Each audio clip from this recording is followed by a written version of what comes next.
Hello YouTube, I'm Ben with Crescendo Care Music Therapy, and in this video I'm going to be talking about my journey in becoming a board-certified music therapist.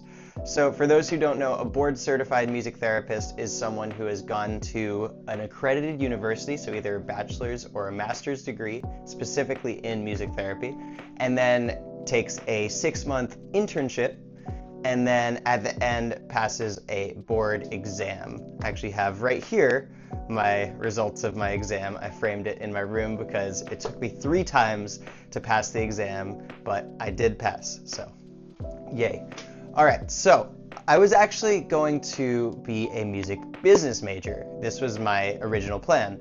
However, in the summer of 2017, my plans shifted when I had a little bit of a mental health crisis, and music was actually able to get me out of that.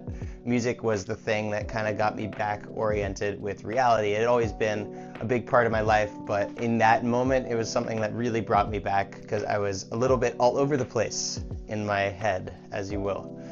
I wanted to use my music to help people, but luckily University of Miami also had a music therapy program. So I got to change my major to music therapy. And through that, I was learning psychology. I learned music psychology courses. I learned music therapy courses and what music therapy was. And then I got to apply the knowledge in different clinical placements throughout my education.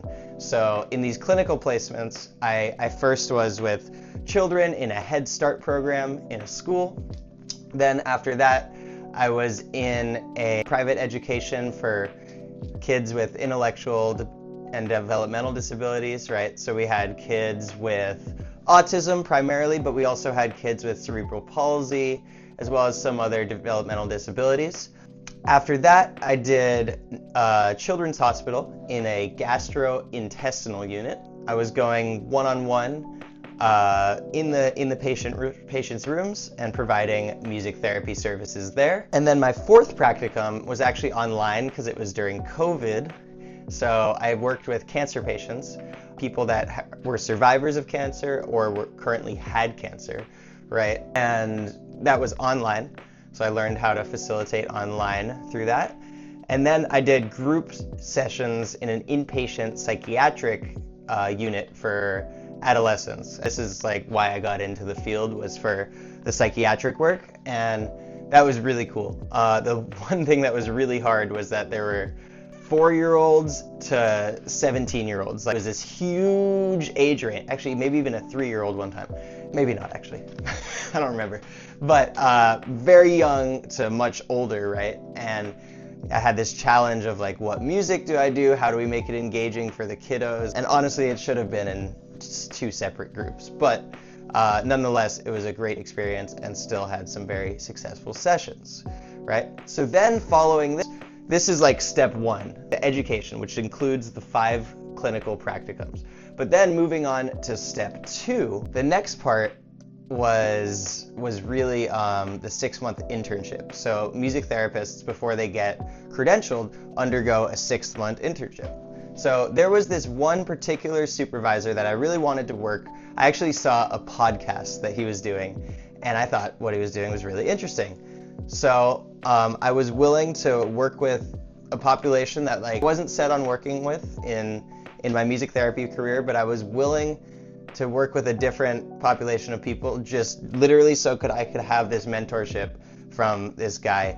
And also, this is just a personal thing, all my music therapy professors were women. I had never had any sort of male mentorship, and honestly, there's not that many guys in this field. We're like probably 10 to 15% of music therapists, so that was another nice addition to get some male mentorship within this field. And yeah, I wouldn't have traded that internship for the world, really. So this internship was actually broken up into 2 internships, which is not your conventional music therapy internship, but my supervisor happened to leave his job in the middle of the internship. So he was working full-time at a inpatient rehab hospital, right? So we're working with PTs, OTs, speech therapists, We're also on teams with neurologists, social workers, nutritionists, and the whole 9 yards, right? But we're co-treating with the physical therapists, the speech therapists, and also the occupational therapists, right? So during this time, I was, documenting through the system, and I was learning so much. Different patients with traumatic brain injury, patients with stroke or cerebral vascular accidents, patients with aphasia, just all sorts of different people, helping them physically rehabilitate, helping them speak, helping them return to activities of daily living through OT, right? And then after my internship supervisor switched jobs, my role shifted pretty dramatically because his private practice was at-home health. At-home health with kids with autism or other intellectual disabilities, right? But mostly just autism. I worked with one patient with traumatic brain injury, and then I also did a couple groups. I did a school setting for kids in the Head Start program, and then I also did groups in, this was entirely unrelated, in an assisted living facility, right? So I actually did one group in person, and I did a couple other groups online for that as well. So I got a pretty wide net of experiences through this internship. And not a lot of music therapists get that, and I thought that was really cool. I'm very thankful for that. And then after that 6 months, it ended up being closer to 7 months of internship, just due to the overlap of onboarding and stuff like that. Then I was ready to take the board exam, and I was super excited. I'm like, this is gonna be it. So I studied for a little bit, probably should have studied more.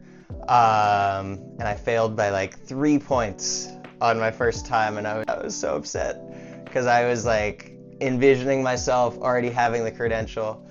And then I took it again. I don't know what happened the second time. I think the second time I thought for sure that I passed, and I did way worse than the first time. And then the third time I actually passed, and I was nervous the third time. I think my confidence had gone down, but I received some incredible tutoring for the exam, which also ended up helping me a lot, actually.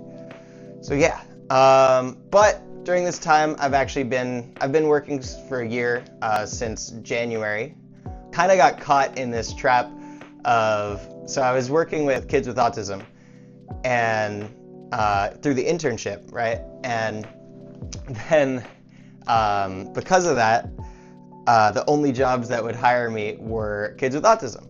And I love working with kids with autism, but I was more interested in doing psychiatric work. So now I'm opening my doors a little bit more towards psychiatric work. I'm still open to working with kids with autism, but kind of shifting the focus more towards psych work. Anyways, that's my personal journey with music therapy and coming there. So now I'm actually taking on another position though. I'm doing some psych work with adults in Fremont Hospital.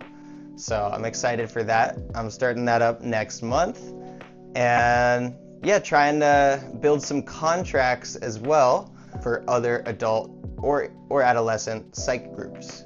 Psychiatric care is something that is really dear to my heart. That's my journey with music therapy. If there's any specific topic that you'd like me to cover in another video, please leave a comment down below. And if you would like to talk to me one-on-one, just to have a conversation, not trying to sell you anything, just to learn more about music therapy, what it can offer, or any working opportunities. If you're a music therapist, if you just want to chat, all good. Book a 30-minute consultation call with me in my Calendly, and I hope to see you there. All right, thank you, and have a wonderful rest of your day.